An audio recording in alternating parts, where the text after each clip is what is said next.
Hey guys, before we start, a quick shout out to Alpha Dog Nutrition for sponsoring this podcast. Alpha Dog products are now available at dusupply.com, and you can use code ALPHADOG15 at checkout for 15% off and a credit for free shipping to try it yourself.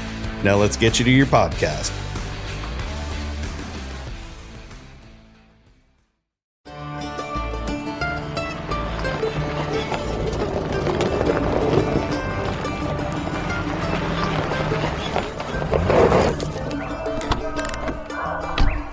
Where's Fielder? He's gone to the dogs.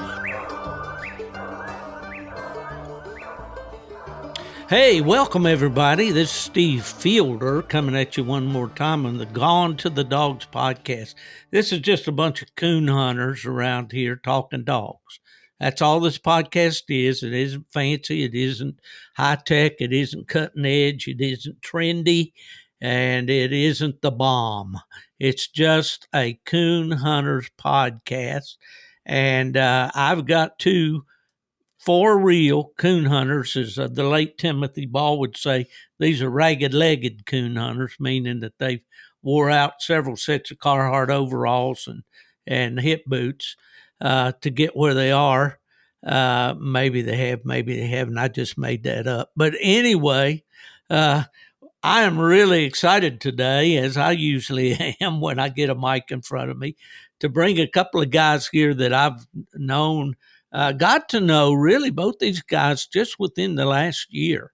And it's been about that long, I guess, maybe a little longer for one of them. But anyway, I've got Kesten Jessee from the state of Virginia. How you doing, Kes? Doing good. And from way down in Louisiana, down where them cotton balls, when they get rotten, then you can't pick much cotton down there, Mr. Billy Dwyer from Slidell, Louisiana. Billy's in the house. How you feeling, Bill? Oh, I'm feeling good, Steve. Good to be back with you, bud. Yeah, you've been on the podcast before, and we had a great time talking dogs, and that's all we're going to do tonight. We've kind of named this or titled this podcast Pup Training for Dummies. And of course, if I don't know which one is which, but we got dumb, dumber, and dumbest here, and I'm probably the dumbest of them all. But we just want to talk some dogs tonight for the next hour or so. Talk about some young dogs. Talk about the ways that we go about working a young dog, getting him from the age, where he's able to go to the woods and try to bring him along toward that magical title that we call coon dog. And very few make it to that designation. There's a lot of dogs out there. There's a lot of coonhounds out there. There's very few what we in the fraternity or sorority, as it may be, of coon hunters call a coon dog. But before I get into that, and we, really get into the weeds, so to speak, with our conversations tonight, Sean Pinckney has contacted me a couple of times and invited me down and also asked me if I would announce a PKC event that they're having in Kingstree, South Carolina on February 10th and the 11th. So that's coming up pretty quick here. I think we've got about a week here from the time this podcast airs to get out and to enter and participate. Now, one of the events is a Pro Classic, $800 entry fee, maximum 48 entries. There's a minimum of 32. If they don't get 32, and I don't know what the status is, I don't really know there, but they were beginning to accept the entries on January 18th. So that's behind us. But the entry must have a minimum of 32, or the event, I should say, entries by February 6th. So if you want to look into this thing, it is an $800 entry fee. Their awards are pretty spiffy here. $12,500 for first place. Second place, $7,500. Third place, $5,000, and then the cast winners, 9 of them, will get $900 each. So that's Sean Pinckney. His phone number is 843-200-8402. Now, Sean is also, I believe they're holding, if I can get this thing to work, they are holding some other PKC events. They've got Joy 3020 Pup Hunt on Thursday, February 9th. They got Pup Derby and open events those nights with $1,000 on the pups and $500 on the big dogs. And so that's pretty much a carbon copy all 3 nights, the 9th, 10th, and 11th. Kingstree, South Carolina. I haven't been doing many event ads on the podcast. Sean's a good guy. He asked me to do that. So, Sean, there you go. All right. We want to talk about pups. The road to a coon dog starts with a pup. And a lot of guys will tell you they don't want anything to do with a darn pup. They want to buy a started dog. They like to finish one out. And there's nothing wrong with that. There's another school of hunters that say they like to start with that pup at weaning age and mold that pup the way that they want the pup to act, and teach him or her the things that they want to teach. And so they don't, in other words, they don't want somebody else to mess it up before they get a chance at it. I'm kind of the school that, I always raised my own pups. I bought very, very few dogs over the years, mostly bred my own. And so I'd be in that class of guys that likes to get them at a young age and bring them right on up. These guys may have a different view, and we want to talk about that. And so just to kind of set a little background here for you, to for the listeners to have a point of reference about where these guys are coming from before we get into these discussions.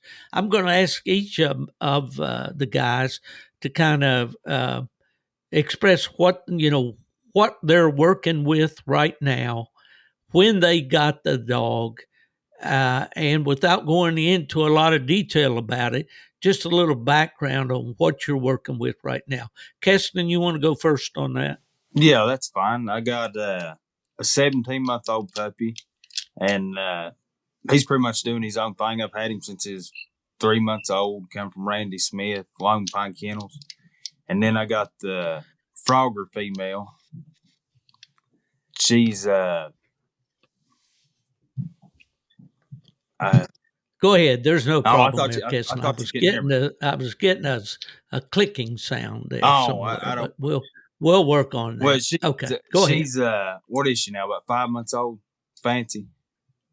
And she's got a Frogger and Lone Pine Jillian, and she's coming along. Just 2 young dogs is what I got right now.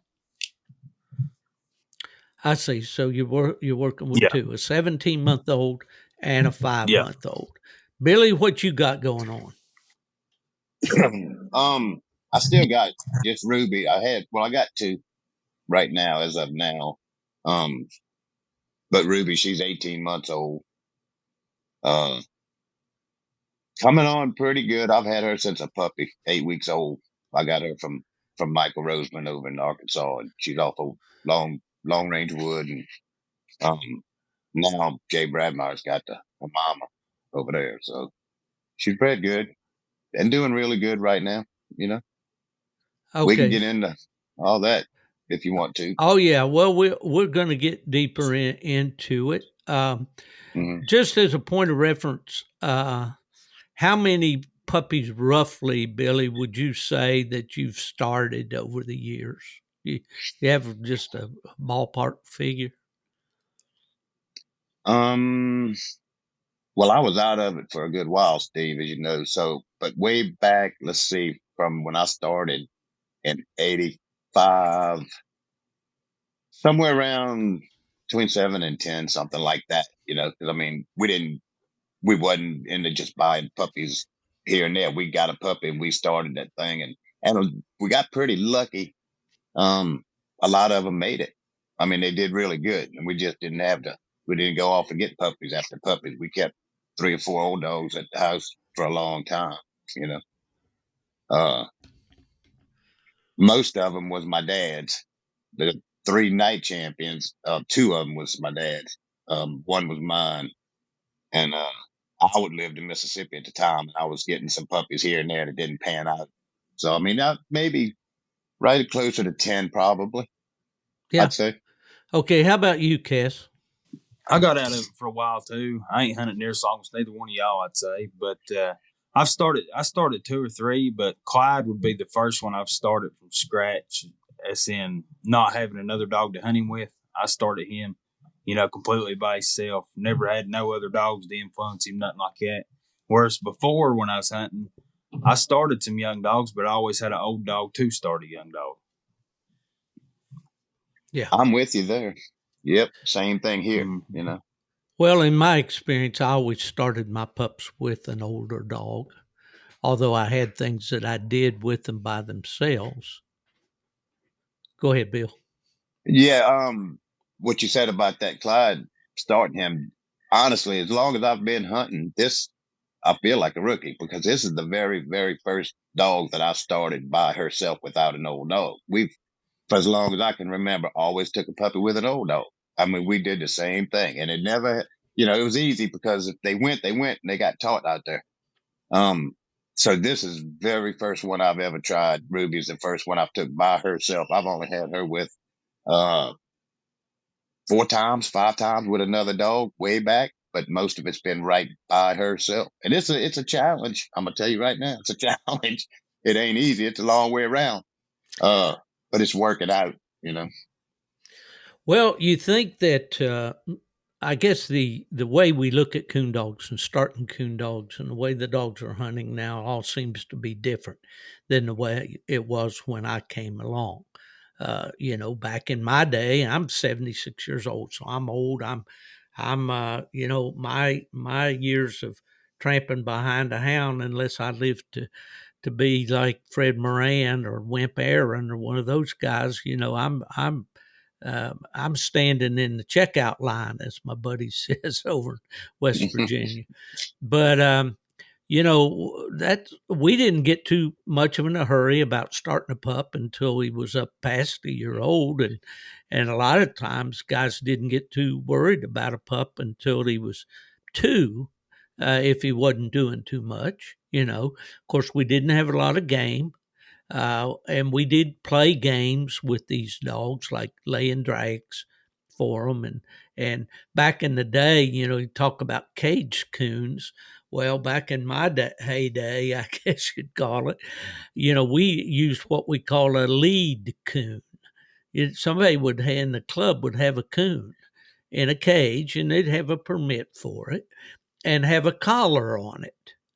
And you would go and take a hog catcher, like a pipe with a cable in it that you could put over the coon's head and kind of snare him and bring him up there and snap the lead or the chain or the rope that you were going to use to train with.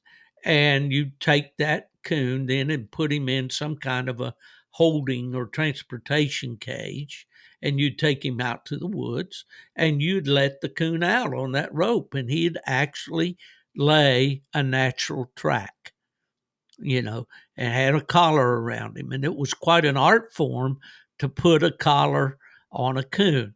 That was going to be my question. David McKee, I guess we had a couple episodes back, talked about the boys at the club talking about how to get a collar on a coon and how to move the coon from one cage to the other. And he said, well, you just take your coat or a dark cloth or something, put the openings to the cage, against each other, open the cage, and then put a cover over the backside, and the coon will go into the dark area, and then you can just close the gate and you've got him. Well, back in the day, this was quite a rodeo. They developed a way to get a collar on a coon. Can you imagine putting a dog collar on a raccoon? I I mean, couldn't do it. well, the way that they did it is kind of like the vets use when they have to give a cat a shot. They've got a canvas bag or something, and they've got a little hole in there, and they put it over the cat, and they'll reach in there and get a leg and bring it out, and they can give that cat a shot without getting their eyes clawed out. I know those little fur balls out there are precious to all you ladies that are listening. So they don't hurt the kitty. That's just the way they they they get the needle into him where it can do some good. But anyway, on these coons, it was kind of the same process. They'd take a burlap sack or a heavy canvas sack, and they'd cut a little hole in it, and the coon would stick his head out that hole to try to get out. But the hole was only big enough for him to just get his head barely out. So they just put the collar around his neck, and there he goes.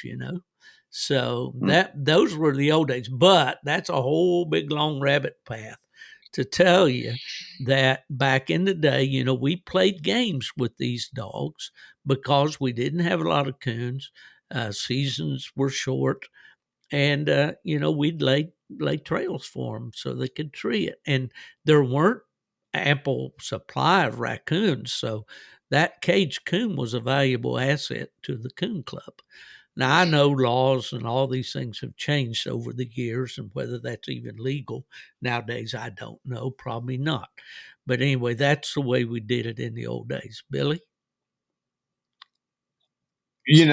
Talking about that, Steve, in them old days, back when we started this thing, I had a couple little hides. We played with one or two dogs, but after we got that first dog going, I don't ever remember using any cage, coons, hides, or anything. I mean, it went for years. We didn't do anything but take those dogs hunting, and that young dog usually followed that old dog. And we just took it from there. Whatever we had to work with, we worked with out in the woods, and shot a coon out to it, and then let the dog see it, chew on it out there, and pad it up and do whatever we had to do. But up until I got Ruby, I couldn't remember to tell you last time I fooled with any kind of hide or drag or anything like that. Now I had to with her, and go ahead. No, go finish your thought. Yeah, I had to with her, because it was right by her, so I didn't have nothing to take her with. So, I went on and trapped a couple of coons. A couple of buddies of mine had some coons they trapped, and I got hide here and there. I'd fool with her a little bit. Well, the first one I showed her at 7 months old, she barked at, and I mean, did good. And I hung, I put a line over a tree and hung the trap up there. She got under it and treated it. I didn't show her another one for a long time. I figured when she did that, well, she's gonna do something. At least she barked. And no other dog barking at it. You'll see 3 or 4 dogs bark around in case she didn't name that. She went on, barked at it, and treed on it right off the bat. So I figured, that's probably enough of that, for now. So I let it go a little while before I fool with anything else, Okay, Yeah. we titled this podcast "Pup Training for Dummies."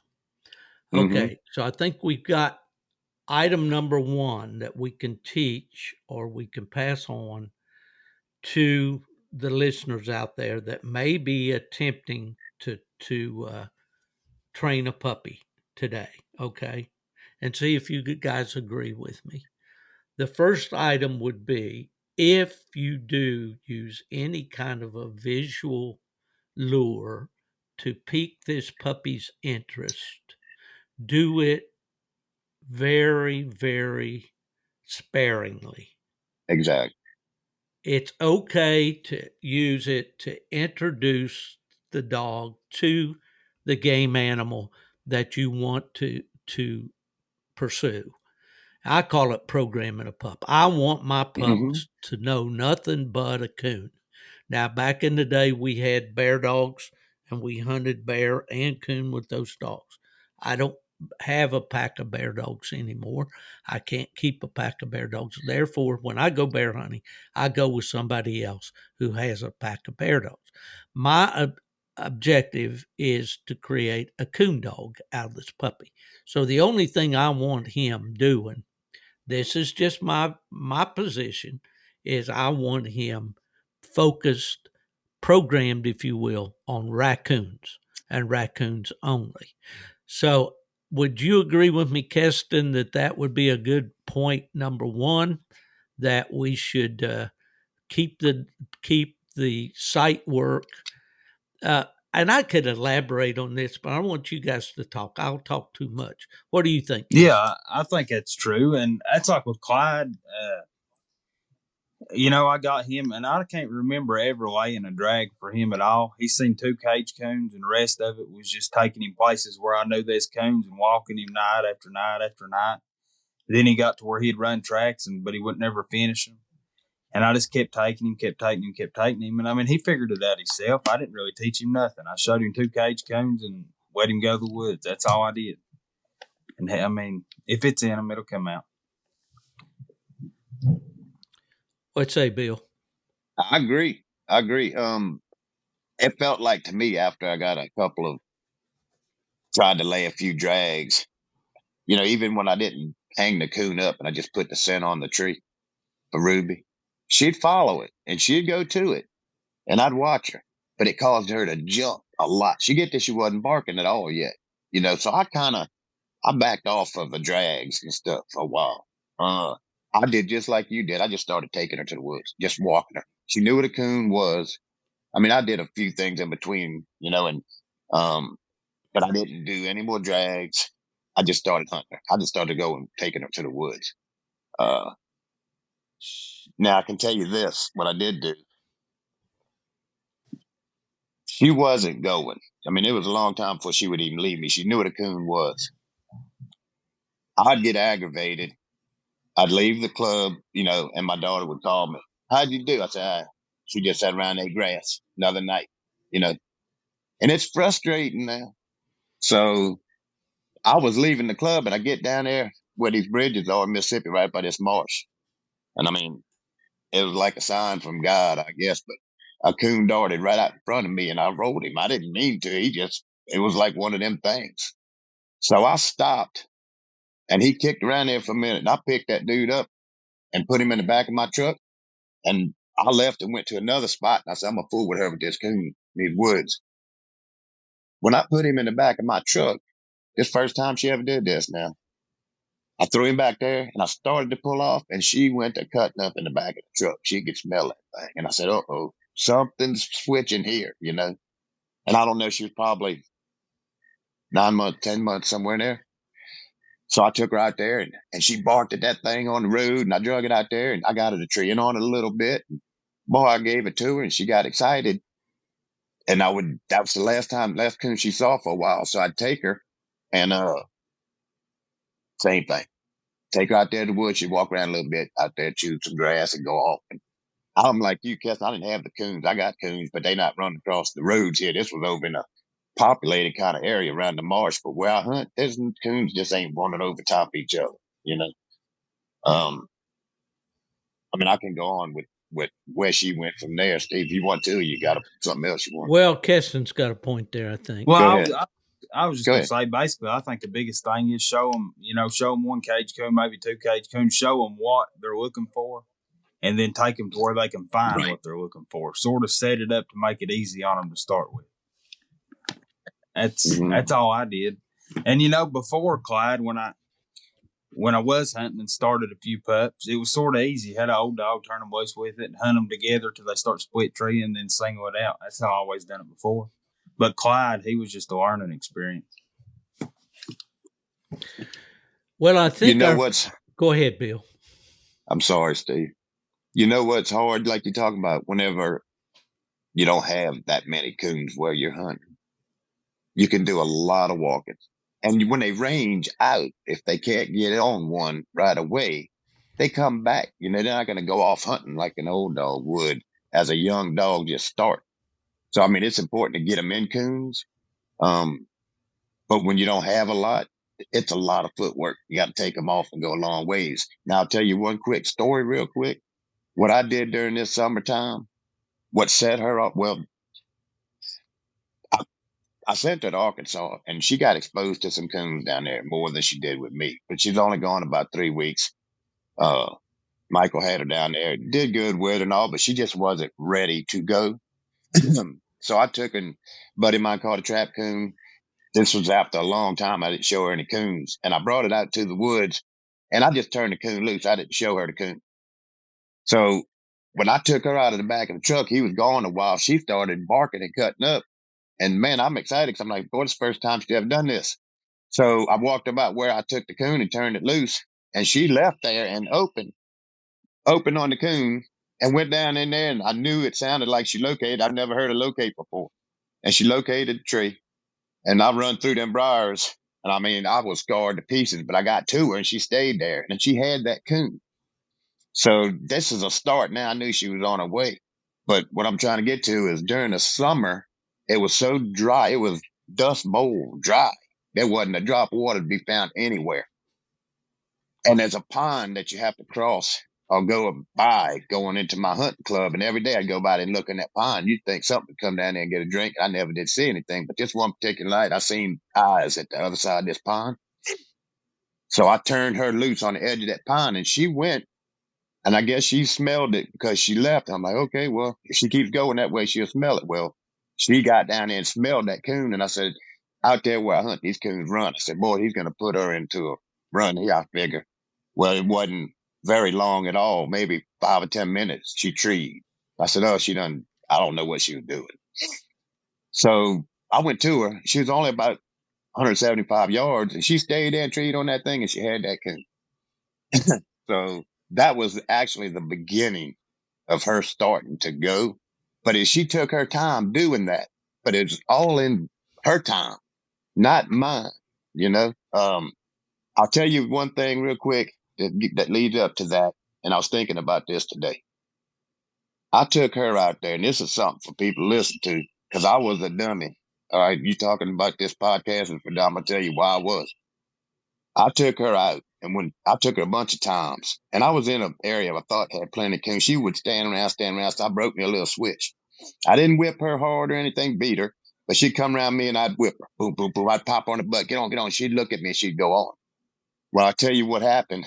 Every time I'd load her up to go to these woods, she'd be happy. I'd get to the tailgate, let her out, she'd come out. A few times she started getting wet. She was laying in that dog box. She didn't really want to come out. So, I got thinking, I said, man, this ain't no fun for this dog anymore. She's going to come out here and want to go out in these woods and get a switch every time. She's not going to go. I mean, I'm not doing any good like this. So I went the next night and I took her out the box and I petted her up, just put off in the woods. And we went back to having fun. And eventually, it wasn't very long. She was at the tailgate, at the box waiting. I wasn't out there in the woods petting on her, but I'd let her know it was okay. I'd pet her on her, I'd take her out, put her out. We'd go walking through the woods and let her do her thing. But my whole point is that you can mess a puppy up as fast as you can help them if you're not careful. And I almost did that. So, hey, I learned my lesson. It's a good thing she come out of it before it was too late on that part. But, she did come out of it, but it's a very good lesson learned. Well, I think when we're young, and for some of us that was a lot longer time ago than others. You think, the old saying is, if it don't fit, get a bigger hammer. And, you just think you can beat it into them. And, it's like a young hunter starts out, the first thing he wants to do is shoot everything in the woods. He gets to use a gun and it's fun to shoot. Well, it's the same thing with these dogs, with these pups. And I learned a long time ago when I would have a puppy that didn't want to go hunting, and I don't mean a little puppy. I didn't consider it a dog until it was up 6, 8 months old, old enough to really be out there looking for something. I know that the internet's full of these 5-month-old wonders, but that was not the experience for me. But I found out a long time ago that as my mother or the old saying was, and my mother had a lot of them, would you catch more flies with sugar than you do with vinegar? And, I found out that to encourage that pup, slap it on the side, run my fingers up and down its ribs, you know, rub its ears a little bit and all, and just make him feel good about being out there with me did a whole lot better than just, a corporal punishment, so to speak. Yes, sir. Did Yeah. you experience anything like that with Clyde, Kesten? Yeah, I did. And the thing about not hunting, Clyde, he was like that. He started out, he might go 50 yards, then 100 yards, and then but after he treed 2 or 3 coons, after I got shot out 2 or 3 coons to him, it went from him going 400 yards coming back to finding him a mile treed. I mean, he caught on pretty quick. And I really ain't Yeah. never had to whip on Clyde much. He's the type of dog you can talk to him pretty rough and get him to do whatever you want him to do. He's pretty timid. Billy? Mm. You know, I think we talked about this, Steve. I had people, I got a lot of good information, a lot of good suggestions from folks that, you know, that helped me along the way. But I mean, if it was up to some who don't know Ruby, she probably wouldn't be here today. Now, and I can get that, because if you tell somebody what your pup's doing and all, it might sound like, well, that's not going to work. You need to get rid of that thing. She'll never make it. And I understand that because they don't know. But my point is, if you take and raise a puppy, all right, now I almost give up on her myself. Now I'm not going to sit here and deny that. I mean, because I knew she had it in. I knew what she was going to do because I could see it. It's not something that I've had puppies before I had to get rid of. I know what it kind of looks like. One just ain't going to make it. I get that.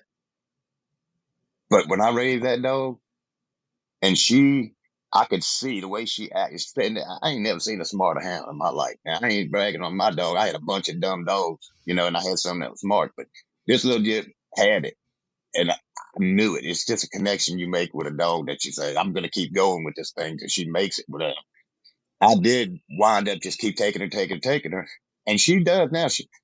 Look, every time I go, I'm at the point where I'm almost expecting her to go check out. She goes hunting.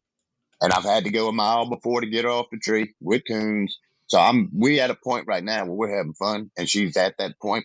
And her first coon was 14 months old. Now that's not that late. Like you said, some wouldn't even start that dog today with 2 years old way back. I had to keep drilling that in my head, or I might not have her myself. But I had the patience with that dog, and she made it pay off. But my whole point is that if you get a puppy, every single one of those puppies, to me, every puppy is different. And you watch your puppy, you can't let somebody else tell you how that puppy's acting. If you feel like you believe in that dog, you stick with it, because you might just be getting rid of something that you shouldn't have. Now, if you don't want the dog, if you have to have one at 5, 6, 7 months old, run to his own coon, well, God bless you. I mean, I've learned that that's not possible. I mean, I got a 7-month-old dog right now, puppy. She couldn't even, I took her one time with Ruby. She couldn't even keep up. She was yap, yap, yap behind her. She's 7 months old and can run. She got a good body, but she's a puppy. She don't know anything out there, you know? So if you got a puppy, to me, you be the judge. Don't let anyone else tell you to take that puppy and do this with it, that with it. You have to learn that puppy and do the things that dog trying to tell you to do. If you understand what I'm saying. Because I listened to Ruby. I mean, I watched her, and I knew what she had it in her to do what she do. Now, I was told to get rid of her. I was told she ain't going to make it. Well, I said, well, I don't, that's a good opinion, but that's not for me. I know I'm going to make something out of this dog. I can just see it. So I stuck with her, and it paid off. Well, that's a good point, Billy, and I think that it comes down to us. It's our decision. It's our dog. When we make that commitment to buy that puppy and bring it to our kennel, uh, we have to be honest with ourselves that we've made a commitment. We owe it to that puppy to see that it gets every chance possible to make it. Okay. And, you know, unfortunately for some, puppies are just, they're disposable. You know, I get one. I don't like. I had a guy one time that bought a plot puppy from me years ago. I shipped it all the way to Texas. When I tried to pick him the best, biggest, boldest puppy in the litter, I thought that would really suit him. He got the pup. He didn't like the pup. And he confessed to me that he had tried 30 pups and never found one to suit him. Now, I'm thinking that if this guy has been through that many puppies, uh, I'm thinking the problem's with him, not with the puppies. So, you know, and we've hammered this to death on podcasts about being patient with these pups, and you know, this podcast tonight is not about uh, obedience training and teaching them to sit and stay and load and all of those things, because those are necessary and they need to be taught, and you need to spend time with your dogs. And a lot more people are bringing their puppies inside to start them at first, to socialize them, be around kids. All great stuff, all good stuff. But this session is more about woods training of these pups once they're old enough to go to the woods. Okay, we've established that we shouldn't use too much visual, too many lures, drags, cage coons, anything like that.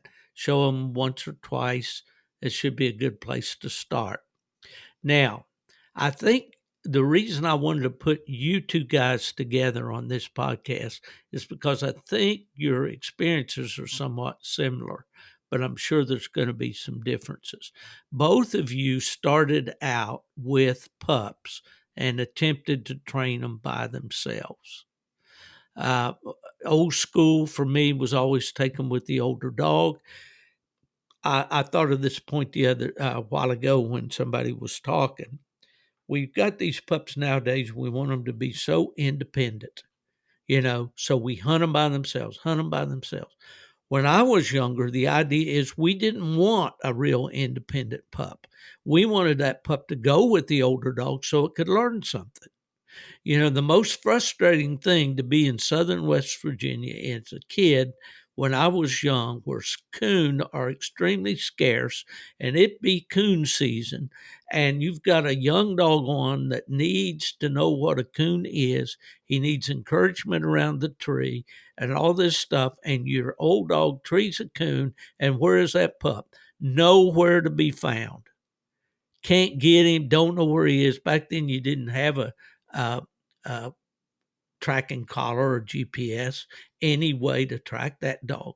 It was the most frustrating thing in the world to have, as we would say, a bonehead pup that's out there trying to do his own thing when he doesn't know what to do. He doesn't really have the tools yet to do anything really. He needs to be here where he can learn something. But the paradigm has switched now. You know, we want these dogs to learn on their own. And I'm not saying that's bad. I think our way today is better, really. And the breeders have helped us out a lot with that by breeding a more independent dog.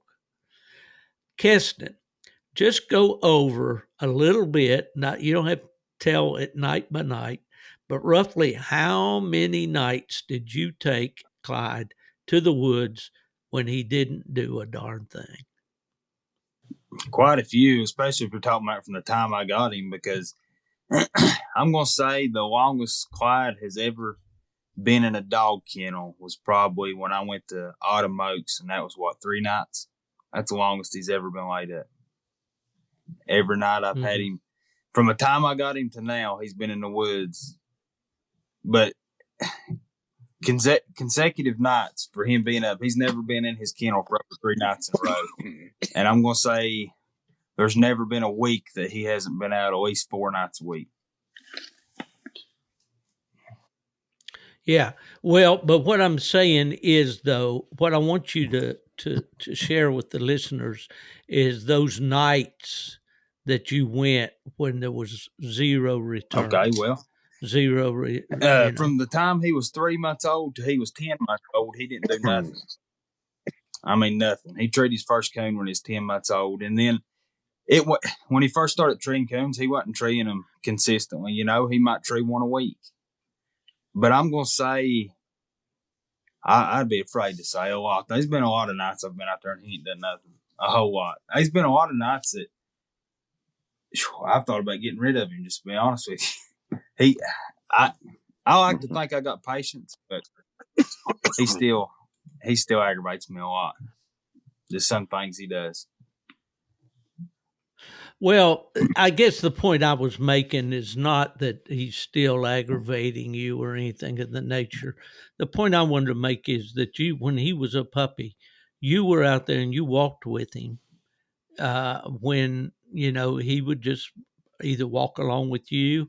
Then I think, if I recall correctly, the progression was he, little by little, he started and, trailing things and not opening and even to the point of treeing a coon or two and not barking, just be sitting at the tree. Yeah, he so it was a progression. Yeah, what I'm getting. He got to where he would run a track and just sit under the tree and not bark. And I'd go to him off a garment and he'd have a coon and I'd try my best to get him to bark up a tree and he would not tree.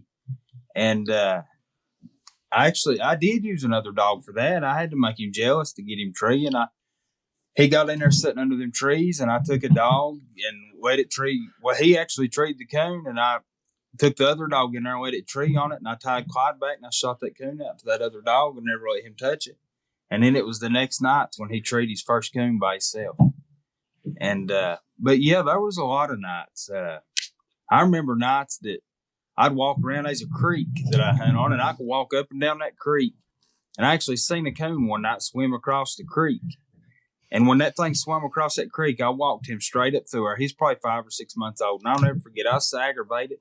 He stood right there where that coon come out of that creek and just looked up at me like just looked straight up at me like he didn't know what was going on, And it's aggravating. You just got to keep going.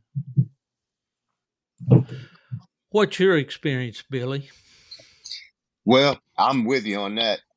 Ruby was 13 months when she treated that one I let loose and 14 on the wild coon. But I sent her to Arkansas. She was a year. And, she went up there and when I brought her, I went with them. And, we turned loose on top of those 4 or 5 coon run around a pond over there. And she run behind them and then stop, come around, come back. I left her. And, while she was there, she started opening on something out there running, but never was at a tree with another dog. I left her there about 3 weeks, I guess, a little more. And I went and got her. And when I got back, I went with a buddy of mine and he had a Jip. She treated a coon and Ruby went in open on it. Well, she come back to me when his dog treed. So I caught her, walked her into that tree.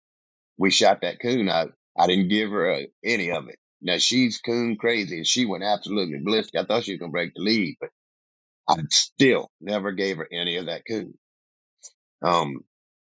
It was probably a week later, I got that coon from my buddy with that trap that I turned loose and she run down there and struck it open and treated like it was nothing. But she wouldn't do that with that other dog. And ever since then, she's been doing it. But it was 14 months old before she started, that first one. But she's always showed a little something here and there, interest. It just didn't click until she was right at 14 months old,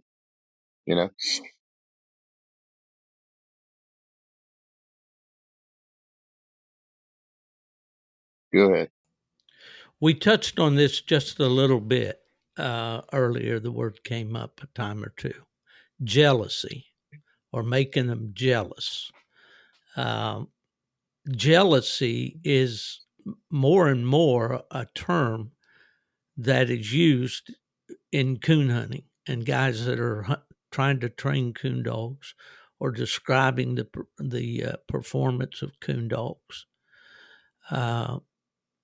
a term that was kicked around for several years when I was involved with the registries was a dog would get hunt sour, and especially pups that were hauled to too many pup derbies too young. They got bored with it, or they picked up too many bad habits. An older dog used to being the boss dog, treeing the coons, getting the first tree, goes to a night hunt. Guess what? Here's a dog over here that's treeing more coons than he is. Okay. And so he gets jealous of that dog and won't tree. And instead of going ahead and getting in there and treeing his own coon, he just says, man, I'm over this. I'm just going to get out here and sulk and pout and walk around and scratch the leaves. So, but we use the term jealousy a lot in talking about puppies, in making them jealous of, actually the term we're using should be envious. Jealousy is where we are protective of what we already have. Envy is when we want something that somebody else has. So actually, they're envious of the other dog that gets to bark up the tree and gets petted by its handler when they've got to be tied back here or left in the dog box. How much does that has that played a part in the training of Ruby or Clyde? Billy, I you go don't, first. I don't think, it played much in the Rubies. The reason I say that is because she she can't stand a coon. I mean, this thing is, like I said, she's the worst I've ever seen as far as hating a coon. Now, her not getting that coon when I shouted out, I don't think she had that dog on her mind. I think that she didn't get that coon. And if you have to get that coon to tree, well, evidently she figured that out because, she went to tree it and then she got a coon. And after that, she knew exactly how to get that coon. Now I haven't given her a lot. Now, uh, she treated a couple and I let a couple go and I pet her up real good because I don't want her to have every one. You know, I mean, she's doing it. So if she's doing it, I'm gonna pet her and see where it goes. And so far, that's been fine. It hadn't set her back at all. Um, you know, I want to hunt her one day in the night hunts. And if you can take a dog by herself in the night hunts, and I could do it right now. But she's got a ways to go. I got to get her hunted up with other dogs. But she could go run a track trick and right now as good as any I have ever seen. I've seen it. So, but I'm not giving her all the coons I treat. I just think it's kind of useless, really. You know, she would take them all, I know, but I don't want to give her every coon. I want her to know that maybe I'll get one, maybe I won't. So tonight I'm going to go do it. And so far, it's actually worked out good. I haven't had any issues. She hasn't left any trees. She hasn't done any of that. So it's working out that way, you know. Kesten, what do you say about that, the jealousy factor in training Clyde? I think just like he said, I think it pretty much has taught him, if I want to get that out of that tree, I'm going to have to bark up that tree, pretty much is what it taught him. And the only thing I see that really different between me and him is I shoot a lot of coons. But the reason why I do it, I've sort of noticed of Clyde, and I know every dog's different. If I shoot coons out to him, he sort of, I don't know, it sort of calms him down. He sort of stays in pocket. If I go 2 or 3 coons and don't shoot them out to him, I mean, he really blows through her. He hunts hard. It seems like he's got more drive and he hunts harder when you don't shoot coons out. Maybe he's just wanting it more. But the more coons you shoot out to him, I don't know, it just seems like he don't blow through her as hard. And I sort of do that because I'm telling you, he'll leave here. I mean, he goes. And Billy? That's a good point. And I was thinking about this also the other day. I know someone who actually let their dog go 80 to 100 yards. And if they don't strike anything, they'll tone them back in. They don't let them go. That's not what you're saying, I understand. But I've always been of the mindset that when I unsnap that dude, and I do it on the weekend during the week a lot, I can expect it to go out of pocket. That's, and I'm not gonna stop it. That dog's gonna hunt how she wants to hunt. And I've already seen her strike one under my feet, and I've seen her go 800 yards and so strike one, and that's her job. She's good. I'm out there taking her, so I'm gonna deal with whatever she decides to do. I don't want to hinder it. You know what I mean? I want her to hunt. And if, however she wants to do that, I'm gonna let her do it. I'm not stopping it. You know. And the other thing you said about shooting coons, I noticed a couple of times when I get to that tree, and I post a few videos. You'll see her when I'm standing there. She'll stop and she'll look at me. She's waiting for that coon to come out. I want her on that tree. And when I go to the tree, she's the first few she's treed. She didn't come back to me. She was standing on that tree. But the last few I went to, she comes back to meet me. Not far, but she goes right back. She knows when I get there, it's possible I'm going to shoot that coon. So I tie her right by the tree, pet her up real good, and I'll leave. And she gets excited. When we get away from the tree, I'll pet her, let her know she did a good job. But I want her on that tree, whether I'm going to get her or not. But I don't want her looking at me waiting for that coon to come out. I want her mind focused on treeing. That's just my part of it. And I noticed that with her the last few times I went hunting. So I didn't give her a couple, and I just petted her up really good. She went crazy, going nuts. And I'd walk her off. I wouldn't give it to her, but I'd let her know it was good. She did good. Well, from my experience, and of course I go back, having done this sport well over 60 years. Out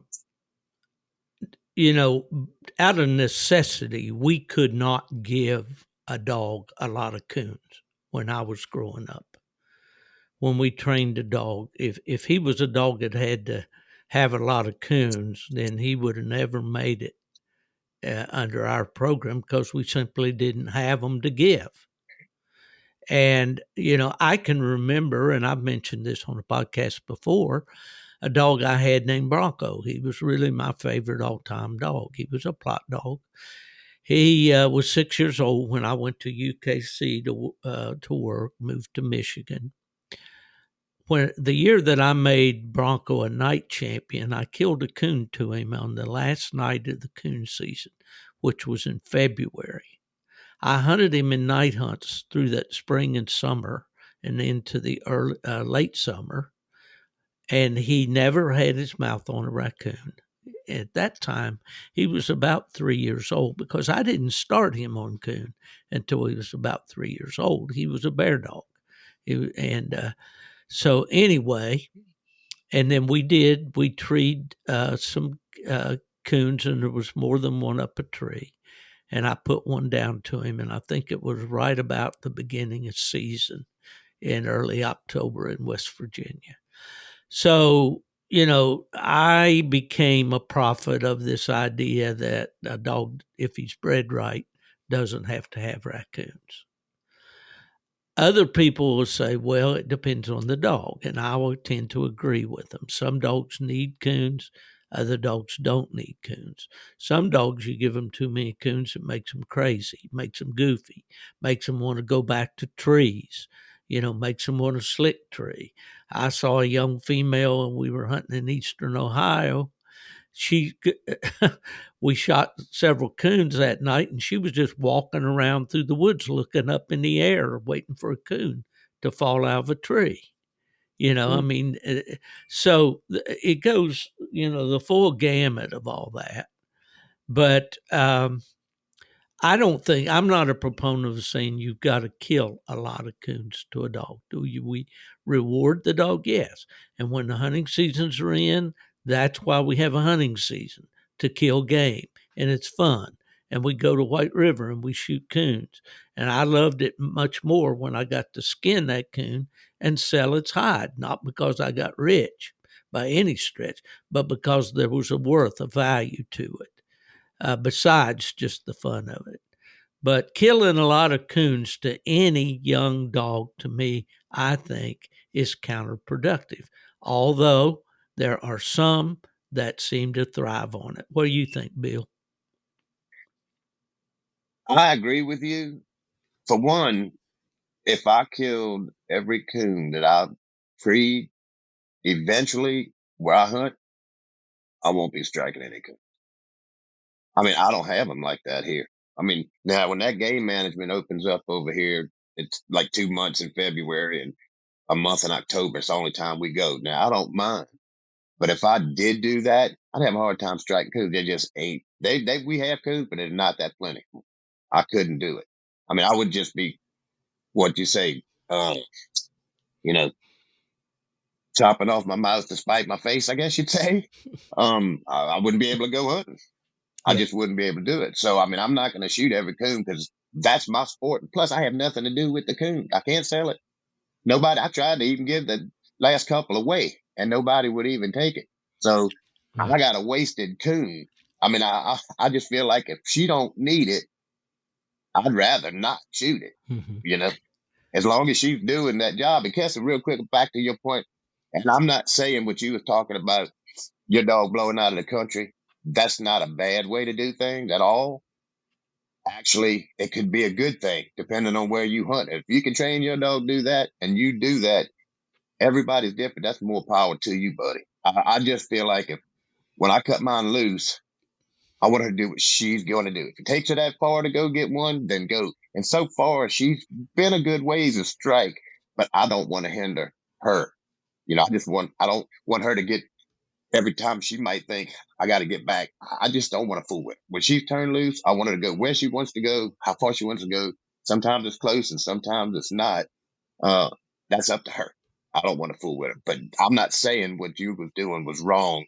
I think you could do that and that'd be fine. A lot of people do, you know? Yeah, So and I might explain that sort of bad. What I meant by that is, if you like me, if I don't shoot 4 or 5 coons out to him, when I say he blows out of the country, what I mean is he's real bad. He runs edges really good. I know a lot of people like that, but he'll hit like a creek, and I mean he's a straight line. I mean he passes a lot of coons up, and if you go to shooting a lot of them out to him, it sort of slows him down, and instead of going in a straight line, he'll sort of hunt the ground out that he's supposed to be on before he gets somewhere he ain't supposed to be. Because a lot of the stuff hunt, you got right. maybe 250, 300 acres I can hunt, and then you hit a subdivision. And I've been in a lot of yards trying to get him out of their yard treed. I hear you. And look, that's a good point right there. Terrain has a whole lot to do. Where I hunt, it's hundreds and hundreds of acres. She can go 2 miles and never see a road. You can't do that. So it's not bothering me too Yeah. bad. Right. You're right. So you're right about that. I agree And with you there, you buddy. was talking about Yeah. calling him back and stuff. I I very rarely call him back. But the only time I ever call him back is if he's not doing nothing and he gets in a neighborhood or in the middle of a hardtop road or something like that. I'll get him back. I'll holler and get him back. But Let me tell you something. That tone button on that dog try I have is the best invention since yeah, I sliced know. bread. You Yeah. hear me? I have taught her that thing and I've had to use it a couple of times and she has learned it. And I have been one happy coon hunter, man, to see her. I'm just telling you, it's a good one. I don't mind calling them back on certain situations for sure. Yeah. Well, okay. This, of course, the remarks I made are certainly not meant to disparage Kesten's method of killing coons to his dog. He No, sir. happens to hunt on a lot of private land and has permission and has a lot of coons. And Yep, a lot of coons unchecked and unharvested can lead to more problems sometimes than not having enough. And I think that's right. maybe I think you did run into a sick coon or two here of late, Kesten. And but anyway, what I want to do here is we've been at it just a tick under an hour now, and in keeping with this thing about training, the basics for training a young dog, you know, you two guys prescribe to the method of putting the dog in the woods as often as possible and pretty much letting the genetics take over. I Yes, think sir. what we've had, would both of you agree with me on that? Yes, sir. Yeah. Okay. here's the thing, I think training coon dogs is kind of an overstatement. You know, we don't actually do a lot of training of a coon dog. Sometimes we correct problems, and I guess that's the closest we get to being trainers.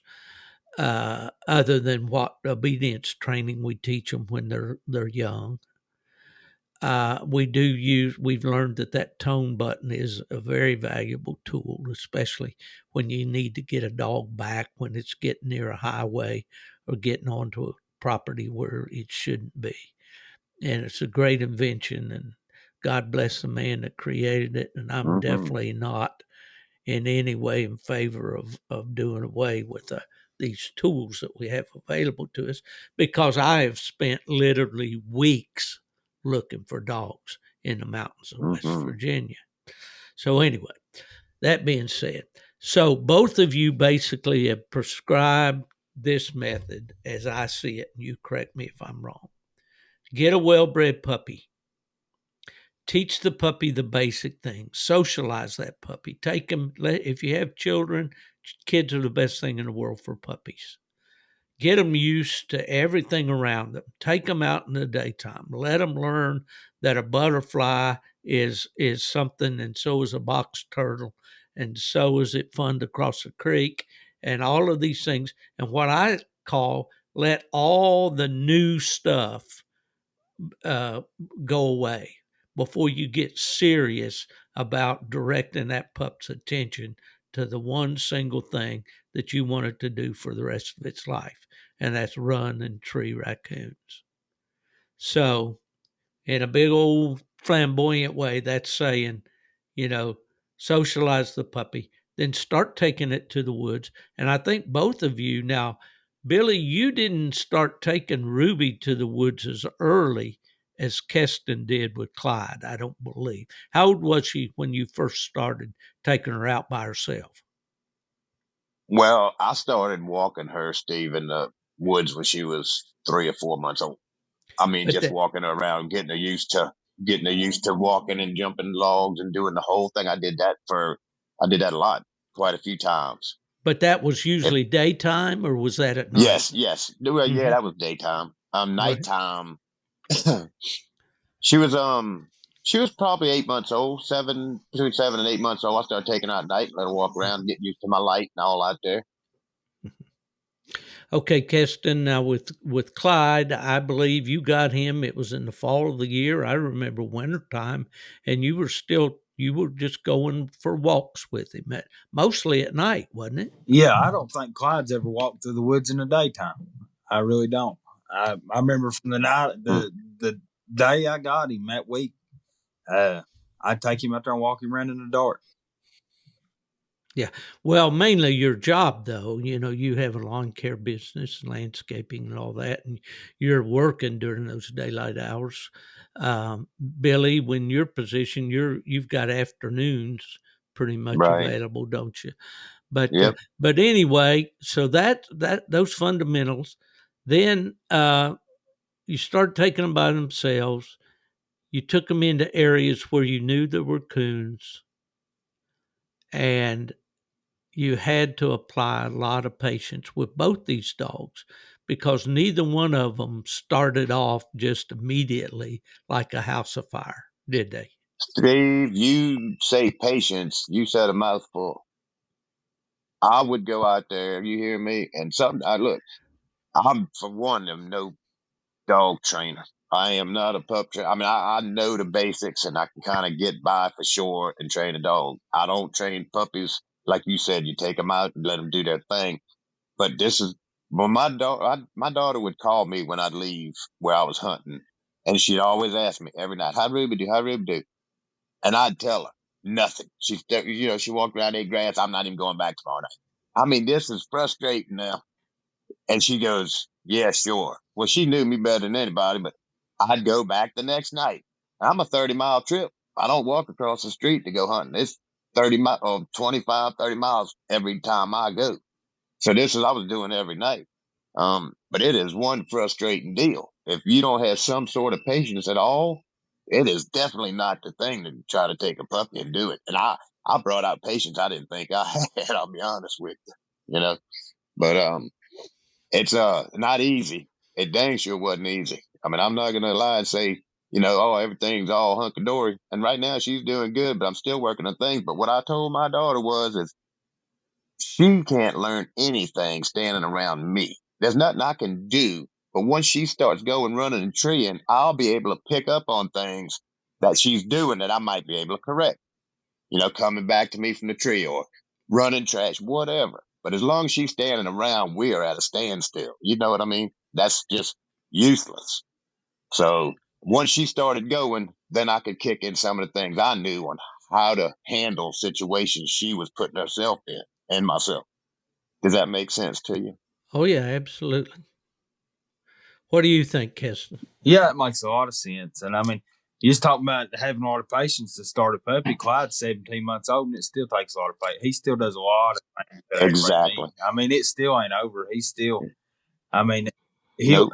he'll go a week, and you'll think, oh, he's doing good, and then he'll have 2 nights the next week. You just like, what is he doing? I mean, it just drives you crazy. How many? Steve, let me jump in here real quick. How many perfect dogs have each of you owned or seen or hunted with? Zero. I don't believe one exists, does it? How many perfect coon hunters do you know? Dogs. You're talking to one besides right now. me. No, besides dogs are like people. There ain't nobody perfect around there. Ain't no dog perfect. Yeah, that's right. That's true. Go ahead, Billy. You had a thought. Let me get back to the thought now. Got a brain fart. Can he say that on my podcast? I guess we'll let that one slide. All right. Well, he's gone again. See, he said a bad word and he got the bird. There he went, folks. He'll be back in a minute. He'll be back in a minute. Well, Kesten, we'll try to fill up the area here till Billy gets back, and all. Let's talk just a little bit about this other pup you got. You got a pup, and you and I have that pup together, but you're doing all the work with her. This Davis Rosedale Frogger and Lone Pine Jillian pup, as you said, that we got from Randy Smith, and she's about 5 months old now, I guess. What's been her story? She's doing real good. She's a good acting pup.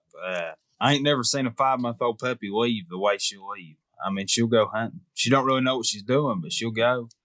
And I've been taking her quite a bit with Clyde. And the other night, well, it was actually last night, we had a coon cross the road and went through a field, and we turned her loose on it, and she went up through her and tracked it, not real far, about 50 yards, and it crossed the creek, and she wouldn't cross the creek after it. Put her back in the box and went on.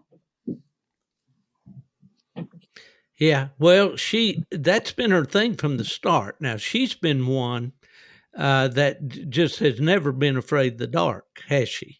No, she's definitely not afraid of it. I don't believe she's afraid of anything. Yeah. Oh, one of the things that we're kind of approaching with her right now and considering and thinking about what we ought to do, and in keeping with this pup training idea, is that she will go off on her own, but then when she comes back and maybe checks in or whatever, she wants to track up the other dog, Clyde, and she'll go probably as far as he can go to catch up with him, and she doesn't open on his track, does she? No, it's more or less just to find him. If he's a mile in there, and she'll find him. She'll be there with him. Yeah. Well, the idea there is as we're thinking, we don't want her to be a dog that just follows another dog around through the woods, but it gets back to that thing about learning too. She's probably going to learn more if she can stick with Clyde than she's certainly going to learn on her own. So we're kind of like catch-22 on that. Do we want her to follow him and learn something, or do we want her to be more independent and just ignore the other dog out there in the woods. But anyway, she's been a lot of fun, Yeah. and we're certainly looking forward to the future with her. But we're not getting too excited about it all. No, I sort of feel like I'll end up doing her like I did Clyde. I'll pretty much start her by herself. The only reason I'm taking her out right now with Clyde is just to get her used to the dark, going through fences and stuff like that. When she gets a little older, hey, I'll take her by herself. Well, Billy, you were talking about maybe making a little switcheroo here. I know you have another young dog that you got, and then you decided, well, maybe there was a different direction you wanted to take, and you told me you might be thinking about uh, getting a male pup this time. Are you still thinking about that? Yes, sir, I am. I don't know why. Look, a lot of people say that, you know, and I've always been a female guy. I really have. But I've got Ruby's. She's probably as hard headed as any male I've ever owned. And look, she's smart as all get out, and she's got great hearing. But even today, I put a good handle on her in the yard. She'll smell something, and I'd have to kind of walk up to her and tell her, "You hear me?" And she would come on. She likes to try you, you know. So, and I mean, I want to try to get a male because if she's going to come and heat, I'd have something to hunt. But if I can find the right breed and female, I'll get one. It doesn't really matter to me, but I'd like to try a male. Um, the little pup I got now, we just not making a good connection. And before I start her, I'm just going to probably let her go back. So nothing wrong with it. She's a good dog, man, good pup. But I see some things that I don't want to really fool with in the future. So, I'm going to Sure. find something, What? I'll get my hands on a male pup. Well, And look, this puppy, go ahead, Stu. well. Now, what I was going to say, Bill, is that's a decision we all have to make. And Right. I'm not going to sit here sanctimoniously behind this microphone and tell you that when you purchase a puppy, oh, it's till death do you part. You've got to stick with Oh, I that know. pup, come what may. Sometimes you have to make the tough decisions on these dogs. We did that, my wife and I, with the dog that we had that we loved dearly, a young dog, but we determined that he was just too much dog for our environment. He needed a Mm, job that we could not give him. And we had to make the tough decision, and we adopted him out, and he's having a great time now with great people and all that. But what I'm saying, sometimes we have to make that decision, that this dog is just not a match for me. Thankfully, more and more right. hunters are looking for alternative ways to place these dogs. A dog that we had, Kesten and I had together, wasn't working out for us. Turns out now she's with a squirrel hunter and they're tickled to death with her. So, every Mm, dog has a job. It's the old saying back when I used to sell cars, every car's got a buyer. And so, you sometimes have to make those tough decisions. But I guess if we could leave one nugget with the listeners today from this podcast is give them every chance you can. You know, right. put the time in. Don't leave them sit in the pen and expect the papers and the hype and the genetics behind them to do your job. And that means you got to get up off the couch some nights That's when you right. really don't want to. And you've got to get out there and let that puppy have the chance that God gave it. But it's up to you to give it the opportunity to develop. Guys, go ahead, Bill. Real quick, Kevin Cable was on a podcast with Tyler there at Coon Hunting University, and he said that he had sold and gave away a lot of dogs that made it because they would aggravate him around the house and do things that he just couldn't, deal with. And he knew that. And that's going to happen. If you get a pup, I mean, you get something that just you aggravates you to death, and you don't have to before you continue on and try to make something you're not into it. Don't. I mean, I had out with this puppy. The owner wants her back, and she was probably going to make a really good dog. But I see things that's just not going to work with me. So she's going back. I'm not putting her down or nothing like that. She's going back to where she's going to be hunted and probably taught to make a good dog. It's just not the direction I want to go. That's the only Sure. thing. And I guess that's my point. We're not here to ostracize Right. anybody that has to make No, that right. decision with the dog, because that is going to happen. What Kesten and I've been through it here this last year. Ella and I've been through it personally here at home, and it's going to happen. But hey, guys, I tell you what, we're going to wrap this thing up. We've been at it an hour and 15 minutes now. Uh, is there a point that we need to make with the listeners out there that are attempting to train a coonhound pup? We get a lot of young listeners, and I get the emails and text and messenger messages and all that all the time from people saying they kind of come in two categories. One is I'm new to the sport, I'm learning. I really appreciate the podcast because it's helping me. Then we've got those that say, I used to do it. Then I had a family come along. The kids took me to ball games and everything else, and I had to get away from it. Now I'm back. I want to get back in, and you're really helping to create a fire under me again that I used to have for the sport. So that's the only the reason we're doing this is Right. to try to encourage our fellow hunters and all, and to save, if we can, a lot of good young dogs that will make somebody happy if they're just given a chance. What do you guys got to add to that? I'd like to say, if you don't mind, Kesten, to every young hunter out there, Steve, I say, do not be scared to try it. Because listen, I've heard big time hunters say, do not start with a pup. And I've heard Well, we big time lost hunters Billy say again. they'd I rather see start that. with a pup. If I could That's give going to be any up to that advice, I owner. guess it'd But let me be tell stay you in the woods that and it stay is off a Facebook. rewarding process There ain't and that you you will don't take find that much good pup and advice on grow Facebook. and have a bond with that thing that is, Boy, that's well spoken for sure. nothing you can I shake explain. my head so many times. There's a little, I don't know what, the little acronym or whatever with all this texting that we do. SMH means I'm shaking my head. I do that all the time. It's stuff that I read. Billy, you were going to say something and then you went away. I don't know where you I went. know this. I'm sorry, this connection's terrible over here, Steve. But what I was saying is, don't be scared to try the pup. You'll learn a lot from that puppy, and you will grow with that thing and have a bond like no other. Now, if it don't make it, you'll learn a lot for the next pup. Just don't be scared as a young hunter to try a pup and take that thing and do what you can to try to make it a coon dog. A lot of older hunters, they don't do that. I understand that. Look, if I had one that I really trusted and I could get it 6, 7, 8 months old and take it to the woods straight off, that'd be okay by me.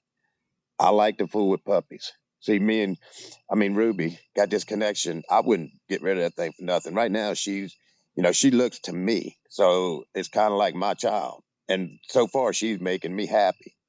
Um, that's raising her from a puppy. So just don't be scared. Don't be scared to try a puppy. I mean, we talk about how intense it is and frustrating. You're going to go through that, but the reward is 10 times more. That's all I can say. Well, I think that pretty well says it in a nutshell, and listeners, a lot of these guys that are winning big in the night hunts are buying these dogs after somebody else has done all of the things that we're talking to you tonight about. So Right. don't be discouraged. If you have questions, contact us. Listen, I am available on Facebook, Instagram.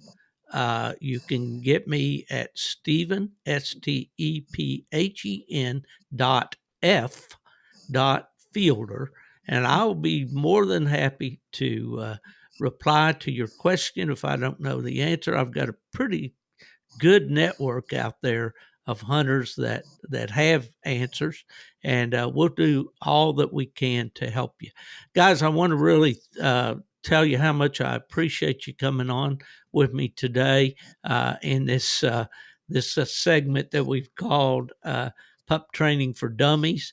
I know when I titled this section, I said, boy, those guys are going to think that I'm calling them dumb, and you're certainly anything but that. And I don't mean for you listeners out there to misconstrue that I think you're a bunch of dummies either. That's just a play, of course, on the popular series of books for learning how to do just about anything.